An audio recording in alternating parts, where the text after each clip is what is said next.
You will never watch Pornhub again after this.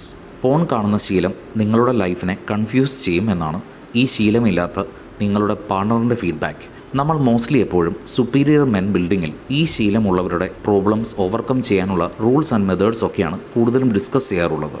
പക്ഷേ ഇന്നത്തെ വീഡിയോയിൽ പോൺ ഹാബിറ്റ് ഒരു അഡിക്ഷനുള്ള വ്യക്തിയുടെ കൂടെയുള്ള പാർട്ണറിൻ്റെ ബെറ്റർ ഹാഫ് എന്ന് പറയുന്ന മറ്റൊരു വ്യക്തിയുടെ ഒബ്സർവേഷൻസ് എന്തൊക്കെയാണ് എന്നാണ് നോക്കുന്നത്. അഡിക്റ്റഡ് ആയ തൻ്റെ ഹസ്ബൻഡിൻ്റെ ഇഷ്യൂസ് എന്തൊക്കെയാണ്, അത് കാരണം എന്തൊക്കെയാണ് ഇങ്ങനെയുള്ള പാർട്ണർഷിപ്പിൽ അവർ എക്സ്പീരിയൻസ് ചെയ്യുന്നത്, അവരുടെ ഒബ്സർവേഷൻ അനുസരിച്ച് പോൺ അഡിക്റ്റായ വ്യക്തിയുടെ ക്യാരക്ടർ ഓർ ബിഹേവിയർ ചേഞ്ചസ് എന്തൊക്കെയാണ് എന്നാണ് ഇന്നത്തെ കണ്ടൻറ്റ്. ഇതിൽ ചില കാര്യങ്ങൾ ഈ അഡിക്ഷനോട് കടന്നു പോകുന്ന ആൾക്ക് അറിയുന്നുണ്ടാവുന്നില്ല.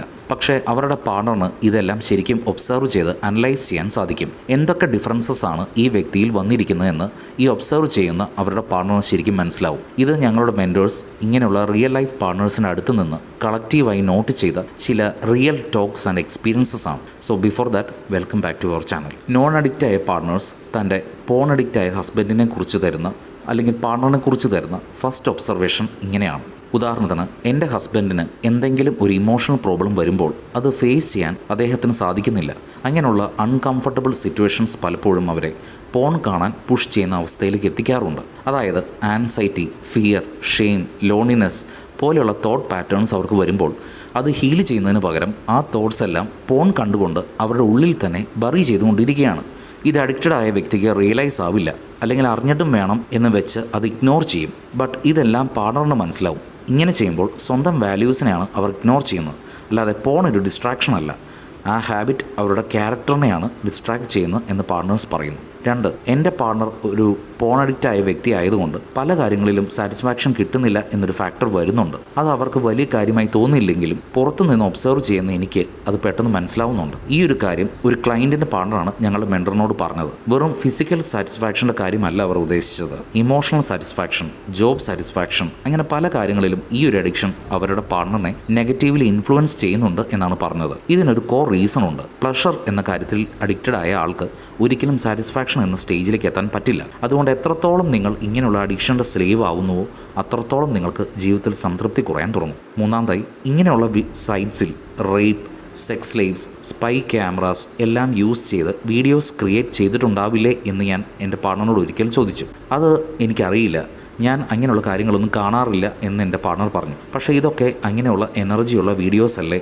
അപ്പോൾ ഇങ്ങനെയുള്ള കാര്യങ്ങളുണ്ട്. എങ്ങനെ ഒരാൾക്ക് സ്വന്തം സെക്ഷൽ സാറ്റിസ്ഫാക്ഷൻ മാത്രം പ്രയോറിറ്റൈസ് ചെയ്യാൻ സാധിക്കും? ഈ ഒരു കാര്യം വളരെ ഇമ്പോർട്ടൻറ്റ് ആൻഡ് സെൻസിറ്റീവായ ഒന്നാണ്. ചിലർ കാണുന്ന വീഡിയോസിൻ്റെ റിയൽ സ്റ്റോറി എന്ന് പറയുന്നത് ചിലപ്പോൾ pain and sufferings, cheating, manipulation, അങ്ങനെ പലതും ആവാം. എന്നാൽ കാണുന്ന ആൾക്ക് പോൺ അഡിക്ഷൻ ആയ വ്യക്തിക്ക് അതൊന്നും ആവശ്യമില്ലാത്ത കാര്യങ്ങളാണ്. ബട്ട് ആ ശീലമില്ലാത്ത നിങ്ങളുടെ പാർട്ണറിൻ്റെ തോട്ട് പ്രോസസ്സ് ഇങ്ങനെയായിരിക്കും. ചിലർ അത് ഓപ്പണായി പറയും, എന്നാൽ ചിലർ അത് മറച്ചു വയ്ക്കും. 4ാമത്തെ അനുഭവം, എനിക്ക് പലപ്പോഴും ഫീൽ ചെയ്ത് എൻ്റെ പാർട്ണർ അഡിക്റ്റ് ആയിരിക്കുന്നത് പോൺ എന്ന കാര്യത്തിലല്ല, താൻ വർത്ത്ലെസ് ആണ് എന്ന ഫീലിങ്ങിൽ ആണ് അഡിക്റ്റഡ് ആയിരിക്കുന്നത്. പലർക്കും പോൺ അഡിക്ഷൻ സ്റ്റാർട്ടാവുന്ന ഇങ്ങനെയുള്ള വർത്ത്ലെസ് ഓർ യൂസ്ലെസ് ഫീലിങ്സ് കാരണം തന്നെയാണ്. ആ ഫീലിംഗ് മറയ്ക്കാൻ വേണ്ടി, അതായത് ഡൈവേർട്ട് ചെയ്യാനാണ് നെഗറ്റീവായ ഡിസ്ട്രക്റ്റീവായ പോൺ എനർജിയിൽ ഡിപ്പെൻഡ് ആവാൻ തുടങ്ങുന്നത്. അങ്ങനെ ചെയ്യുമ്പോൾ താൻ യൂസ്ലെസ് ആണ് എന്ന് വന്നുകൊണ്ടിരുന്ന ഇമോഷൻ കുറച്ച് പീരീഡിലേക്ക് സ്റ്റോപ്പ് ആവും. ഇതേ കാര്യം തന്നെയാണ് വീണ്ടും വീണ്ടും റിപ്പീറ്റ് ആവുന്നത്. അതായത് പ്രശ്നം പോണല്ല, മറിച്ച് നിങ്ങളുടെ വർത്ത്ലെസ് എന്ന ഫീലിംഗ് ആണ്. അതിനെയാണ് ട്രീറ്റ് ചെയ്യേണ്ടത്. ഇങ്ങനെയുള്ള പല ഒബ്സർവേഷൻസും അഡിക്ഷൻ സ്റ്റേജിലൂടെ പോകുന്നവരുടെ പാർട്ണർ അതേപോലെ ക്ലോസ് ആയവർ റിപ്പോർട്ട് ചെയ്തിട്ടുണ്ട്. ഇങ്ങനെയുള്ള പലതരത്തിലുള്ള പോൺ അഡിക്ഷൻ ബേസ്ഡ് ആയ പ്രശ്നങ്ങളിൽ നിന്ന് നിങ്ങൾക്ക് രക്ഷപ്പെടണമെങ്കിൽ superior men building mentors 1-to-1 എന്ന രീതിയിൽ 90 ദിവസം എക്സ്ക്ലൂസീവ്ലി നിങ്ങളെ മാത്രം ശ്രദ്ധിക്കാനും ഗൈഡ് ചെയ്യാനും അവൈലബിൾ ആണ്. സോ അങ്ങനെയുള്ള ഒരു കമ്മ്യൂണിറ്റി ആൻഡ് എക്സ്പേർട്ട് മെൻറ്റേഴ്സിൻ്റെ അറിവും ഗൈഡൻസും നിങ്ങൾക്ക് ആവശ്യമുണ്ട് എന്ന് ഫീൽ ചെയ്യുന്നുണ്ടെങ്കിൽ, മൈൻഡ് സെറ്റ് മാറ്റാൻ നിങ്ങൾ ആത്മാർത്ഥമായി റെഡിയാണെങ്കിൽ, ജോയിൻ സൂൺ, കോൺടാക്ട് അസ്.